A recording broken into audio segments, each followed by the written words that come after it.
Hello, inner shifters, how you doing? Your host, Sophia here. Let's sit down for this one because we're talking about something that so many people skip, something that isn't flashy, but is everything when it comes to truly meaningful growth. Starting with the why behind your goals. I know, goals can seem like they're all about action, about output, about crossing lines on a checklist. And sure, structure matters. But without a compelling, rooted soul level why, even the best action plans lose steam. And I want this to feel less like a strategy session and more like a heart to heart, because that's where all real motivation begins. Not in the calendar, but in the center of your chest. Let me tell you about my friend Leo. A few years ago, he told me he wanted to get in shape. Totally reasonable, right? He bought all the gear, signed up for a gym, created a schedule. But within 3 weeks, the motivation fizzled. He kept saying, I just don't feel like it. And when I asked him why he even wanted to get in shape in the first place, he paused and said, well, I don't know. Isn't that just what I'm supposed to do? That moment was gold. Because he realized that what looked like a lack of discipline was really a lack of clarity. He hadn't connected the goal to anything that felt real to him. So we dug deeper. And eventually he said, actually, I want to be able to hike with my dad again like we used to. He's getting older and I want those memories. Oh, that connection. Oh, that strength. And you know what happened after that? He stopped skipping workouts not because he suddenly became some kind of superhuman, but because now every time he laced up his shoes, he wasn't just getting in shape. He was creating the future he wanted to live in. That was his why. And science completely backs this up. Dr. Gail Matthews, a psychology professor at Dominican University of California, did a study showing that people who wrote down their goals and connected them with intrinsic motivation, meaning their inner why, were over 40% more likely to achieve them. That's not a small bump, that's massive. Because it tells us that purpose isn't fluff. It's fuel. Here, why it matters so much. Your brain is designed to conserve energy, it's always looking for shortcuts. So when a goal isn't emotionally charged, when it's just a vague should, your brain doesn't prioritize it. But when there's meaning, when it's anchored in what you care about, your brain lights up. Dopamine floods in. And suddenly that goal isn't a grind. It's a path towards something personal, something powerful. I knew a woman named Clara who said she wanted to write a book. She tried for years, started and stopped, full of self-doubt. But when I asked her why the book mattered, she broke into tears and said, because I've spent my whole life feeling voiceless. And writing feels like reclaiming who I am. That was her why. And when she connected with that, the resistance softened. Her book didn't just become possible, it became inevitable. Because now she wasn't just chasing a dream. She was fulfilling a calling. And I think we've all felt the difference between goals that feel mechanical and goals that move us.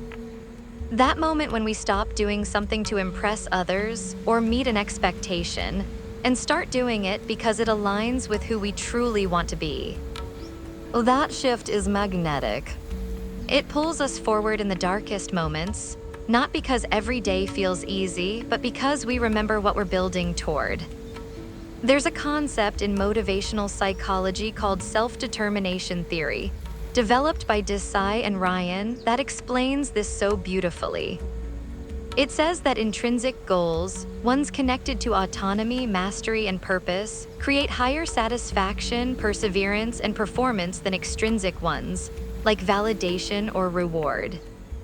It's why a person who runs to prove something to themselves lasts longer than someone running to lose 5 pounds.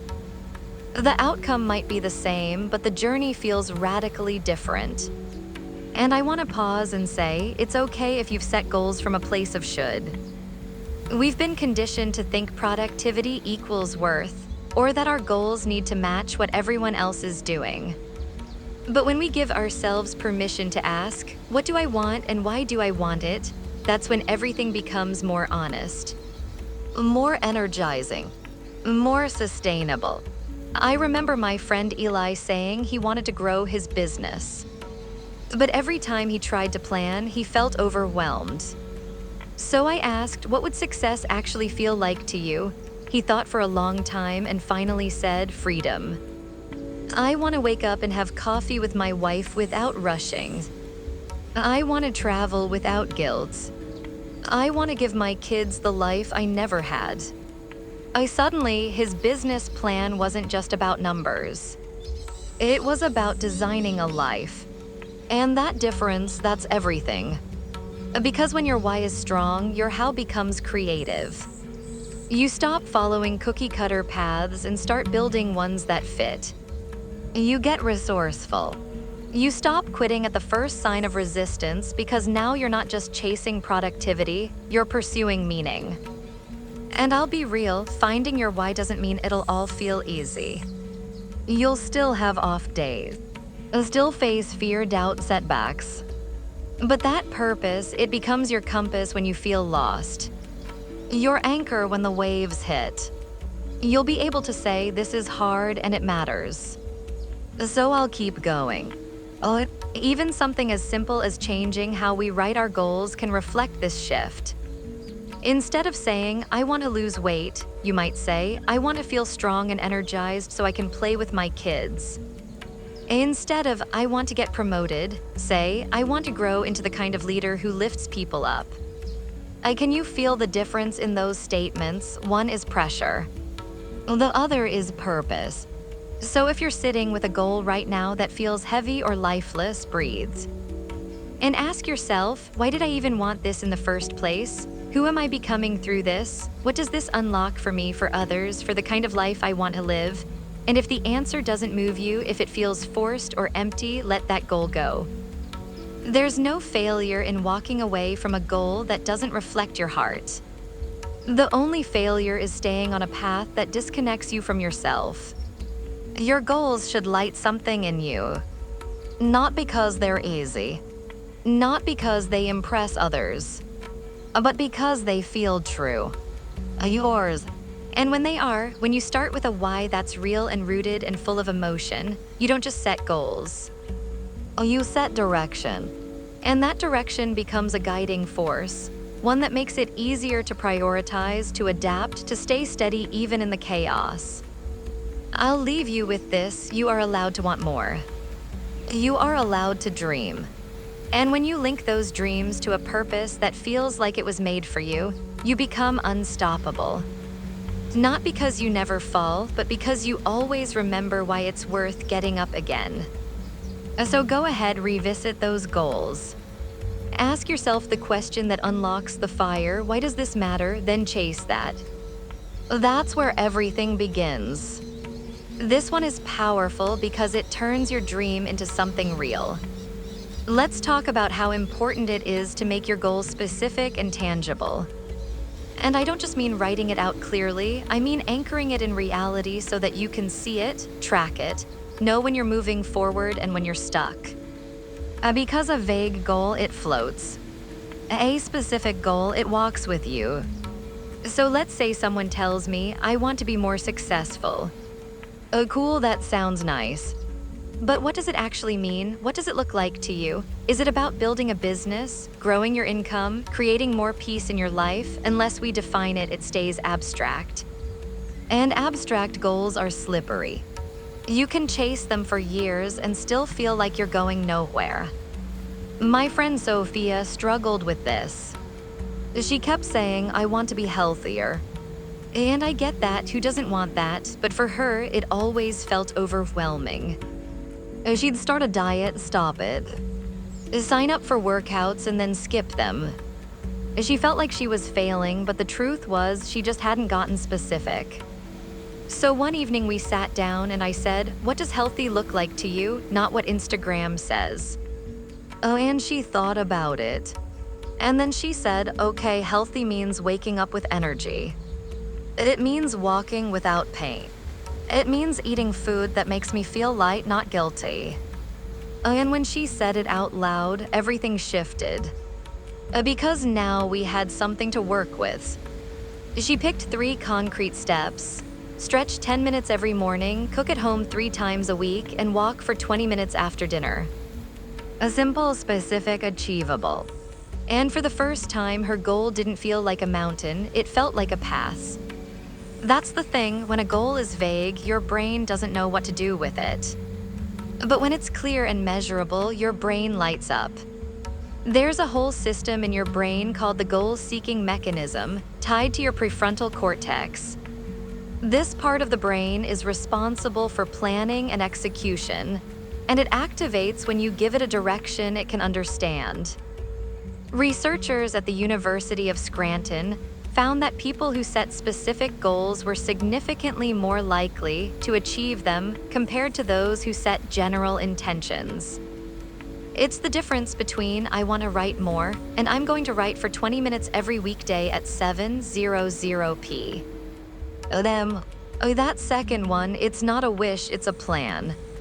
And it also gives you something you rarely talk about when it comes to goals: momentum. When your steps are clear, you start collecting wins. That 20-minute walk, that's a win. That call you made, a win. That 1 paragraph written or 5-minute meditation, wins. And those little wins compound. They build your confidence. They create forward motion. And forward motion, that's the heartbeat of progress. I had a friend named Eli who wanted to be more creative. At first, he thought he had to wait for inspiration to strike. But he kept putting it off. Eventually, he changed the goal. "I will sketch one thing, no matter how small, for 10 minutes after lunch every day." That goal was tangible. And because of it, he built a daily habit that reconnected him to his passion. Months later, he was producing full pieces of work, and most importantly, he felt like himself again. A specificity also creates accountability. Because when you can measure your progress, you can adjust when things aren't working. You can say, "I missed 2 workouts this week, what happened?" instead of, "I guess I'm just not disciplined." You shift from guilt to curiosity, or from judgment to strategy. And let's be honest, life gets busy. Goals that are vague get lost in the chaos. But a clear one, it stays visible. Think of your goal like a lighthouse. The sharper its light, the easier it is to steer toward it, especially on the foggy days. So here's the invitation. Whatever your goal is, ask yourself how you'll know when you've achieved it. What will you see, feel, experience? What are the actions that move you closer? Break it down until there's nothing ambiguous left. Give it a time, a place, a rhythm. Write it where you can see it. Speak it out loud. Because the more specific you are, the more real the goal becomes. And when something becomes real, your mind starts treating it like it's already happening. That's how you go from dreaming to doing, or from thinking to becoming, breaking your goals down into milestones. This is the difference between chasing a dream and living it step by step. And it's one of the most powerful things you can do for your focus, your confidence, and your sense of progress, especially when the big picture feels overwhelming. I had a friend, Sophia, who had this incredible dream of becoming a therapist. It lit her up. Every time she talked about it, her whole posture changed. But when it came to taking action, she froze. "It's just so much," she'd say. School applications, hours, exams, it felt impossible. And honestly, that's how big dreams feel when they're sitting on your chest like a weight instead of laid out in front of you like a roadmap. So we did something simple. We turned her dream into milestones. Not vague bullet points, not someday plans. We asked, what's the very first step, then the next, and then the next. Suddenly, become a therapist became research programs this week. Reach out to someone in the field next week. Sign up for a prerequisite course, apply by March. She didn't have to do everything all at once, she just had to do something. That shift, it changed everything. That's the thing, when a goal is too big to hold, your nervous system reads it as danger. Uncertainty, overwhelm, but when you break it down, your brain relaxes. It says, oh, I can do this part. It's not about shrinking the dream, it's about carving the path toward it. There's some amazing science behind this, too. Dr. Teresa Amabile from Harvard studied how people find motivation at work and discovered something called the progress principle. Of all the things that boost motivation, the single most powerful is making progress in meaningful work. Even tiny wins. Because every time you complete a step, even a small one, your brain releases dopamine. That little jolt of yes keeps you going. I knew another friend, Eli, who wanted to write a novel. For years, he told himself he wasn't ready. The idea of 300 pages, too much. But when he switched to writing 500 words a day, everything changed. In 3 months, he had a rough draft. The dream didn't get easier, he just broke it into pieces that fit his life. And those pieces turned into progress. And that progress turned into belief. There's a quote I love: you don't climb a mountain by jumping to the top. You climb it by taking the next step up. That's what milestones are. They give your goal a rhythm. A beat to follow when you lose sight of the big picture. And here's the soulful part: milestones also help you celebrate yourself along the way. They give you moments to pause to say, I did that. You don't have to wait until the end to feel proud. Every step is a moment of becoming. Every milestone is a moment of truth. It's one thing to dream big. It's another to make sure that dream actually fits within the shape of your days, your energy, your world. That's what it means to align your goals with your lifestyle, and it's not about shrinking your vision. It's about building it with wisdom. I can't tell you how many people I've met who set goals that sound great in theory, but feel like a burden in practice. Take my friend Leo. He's a full-time teacher, married with 2 kids, and he told me one day that he wanted to train for a marathon. Amazing, right? But 2 weeks into the plan, he downloaded from some fitness site 5:30 a.m. runs, cross-training, meal prepping. He was burned out. He said, I feel like I built a second full-time job around this one goal. So I asked him, does this goal support your life or is it disrupting it? And that's when the light bulb went off. Because a real goal, a sustainable goal, it's one that moves with you, not against you. Here's the truth: the best goals aren't always the boldest. They're the ones that honor your time, your responsibilities, your needs. When your goal fits your lifestyle, it becomes a source of momentum instead of stress. And research supports this 100%. A 2022 study in behavioral sciences showed that people were significantly more likely to sustain goals that matched their daily routines and emotional bandwidth. Not the goals they admired. Oh, the ones that fit.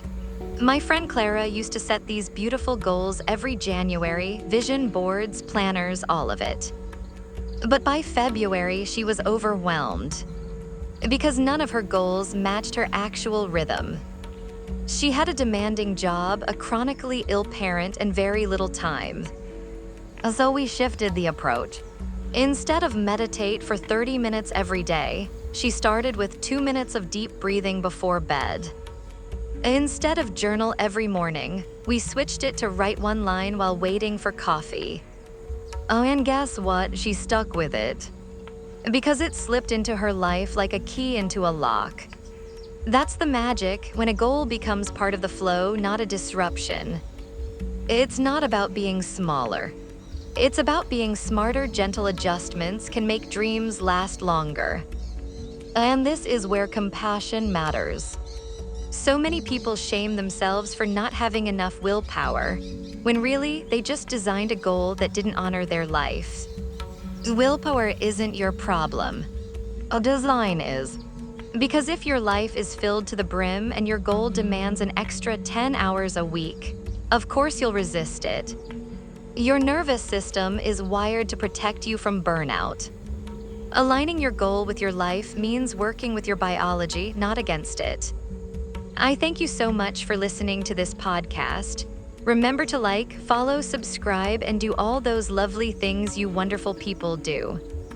I'll see you next time.